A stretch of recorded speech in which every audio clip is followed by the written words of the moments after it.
लग्नामध्ये वधूला आणि वराला दोघांनाही लग्नाच्या शुभमुहूर्तावर मुंडावळ्या बांधल्या जातात. कपाळाच्या मधोमध असलेले आज्ञाचक्र म्हणजेच तिसऱ्या डोळ्याचे स्थान अत्यंत संवेदनशील असतं. मुंडावळी हे चक्र संतुलित ठेवतं. मन शांत ठेवून वधू आणि वराला त्या पवित्र क्षणी एकाग्रता आणि स्थिरता मिळावी, अशी यामागची धारणा आहे.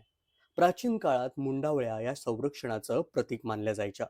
लग्न ही आयुष्यातील अत्यंत महत्त्वाची घटना असते आणि त्यावेळी वाईट नजरेपासून, नकारात्मक ऊर्जेपासून संरक्षण व्हावं म्हणून कपाळावर मुंडावळी बांधली जायची.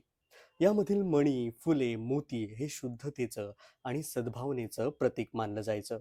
विवाह हा दोघांचा समान सहभाग असलेला एक बंध असतो. दोघेही सम आणि समर्थ आहेत आणि या क्षणी दोघेही त्या पवित्र बंधनात सामील होत आहेत, ही भावना मुंडावळ्यांमधून अधोरेखित होते. तर मंडळी, मुंडावळ्या ही फक्त एक शोभेची गोष्ट नाही. ती आहे महाराष्ट्राच्या प्रत्येक लग्नातील संस्कार, सौंदर्य आणि अध्यात्माची अनमोल परंपरा. धन्यवाद.